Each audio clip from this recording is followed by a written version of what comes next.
नमस्कार, amazing for everything या चॅनलमध्ये आपल्या सर्वांचं स्वागत आहे। तर आज आपण बघणार आहोत 10 मिनिटात बनणारा असा सोयाबीनपासून नाश्ता।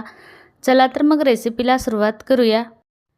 इथे एक मीडियम कांदा घेतलेला आहे, त्यानंतर कढीपत्ता, लसूण 3-4 पाकळ्या, 2 हिरव्या मिरच्या, आलं घेतलेलं आहे 1 इंच। आता हे आपल्याला मिक्सरवर बारीक असं वाटून घ्यायचंय, पाणी न घालता हे वाटून घेऊया। तर हे बघा छान बारीक झालेलं आहे। आता आपण हे एका भांड्यामध्ये काढून घेतलेलं आहे। याच्यामध्ये आता आपल्याला मसाले घालून घ्यायचेत। अजून यामध्ये आता आपण घातलेलं आहे चवीनुसार मीठ, दही घालायचं आहे आता आपल्याला। तर 2 चमचे दही घातलेलं आहे याच्यामध्ये। दही जास्त आंबटही नसावं, दही घातल्यामुळे एक छान टेस्ट येते। अर्धा चमचा हळद घालायचे, लाल तिखट घालायचे, आपण हिरवी मिरची घातलेली आहे त्यानुसार लाल तिखट घालायचे, धना पावडर आणि 1 छोटा चमचा गरम मसाला घालायचा आहे। आता याच्यात आपण सोयाबीन भिजवून घेतलेलं आहे।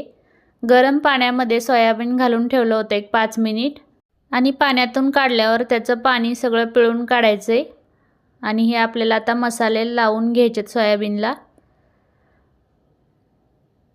तर आता याच्यामध्ये आपण 1 चमचा तांदळाचं पीठ घालणार आहोत। तांदळाचं पीठ नसेल तर मैदा घातला तरी चालेल किंवा कॉर्नफ्लॉवर घातलं तरीही चालेल। आता याच्यात आपल्याला 2 चमचे बेसन पीठ घालायचं आहे। तर आता आपण काय करणार आहोत हे तुमच्या लक्षात आलंच असेल। तर आता आपण करणार आहोत याची भजी। तर आता हे पाणी न घालता आपण या मसाल्यातच हे पीठ असं लावून घेणार आहोत याला। तर दही घातल्यामुळे छान असा याला ओलसरपणा येतो।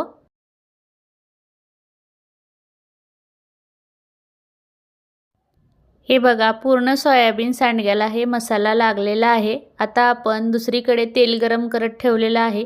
तेल छान कडकडीत गरम करून घ्यायचं आहे आणि परत एक एक असे सांडगे याच्यामध्ये सोडून घ्यायचेत। तर मीडियम गॅसवर हे आपल्याला छान खरपूस असं तळून घ्यायचे। हे बघा कलर बदललेला आहे। आता आपण हे काढून घेणार आहोत आणि छान तळलेलेही आहेत। तर आता आपण हे काढून घेणार आहोत आणि याच्यासोबत हिरवी चटणी किंवा टोमॅटो केचप असेल तर एकदम छान लागतं। हे बघा आता आपण हे काढून घेतलेले आहेत। आता आपण दुसरे तळून घेऊया। हे बघा दुसरी बॅच तळलेली आहे। आता आपण हे काढून घेणार आहोत। याच प्रकारे आता आपण सर्व सोयाबीनची भजी तळून घेणार आहोत। तर तुम्हाला कसा वाटला व्हिडिओ जर आवडला असेल तर लाईक करा, शेअर करा, कमेंट करा आणि आपल्या चॅनलला सबस्क्राईब करा। लवकरच भेटूया एका नवीन व्हिडिओमध्ये साध्या सोप्या रेसिपीसोबत। तर हे बघा आता मी हे तुम्हाला फोडून दाखवते। एकदम आतमध्ये ही मसाला लागलेला आहे आणि छान तळलेले आहेत। तर हे आपल्याला हिरवी चटणी आणि सॉस सोबत एकदम छान लागतात। तुम्हीही नक्की ट्राय करा। व्हिडिओ बघितल्याबद्दल धन्यवाद।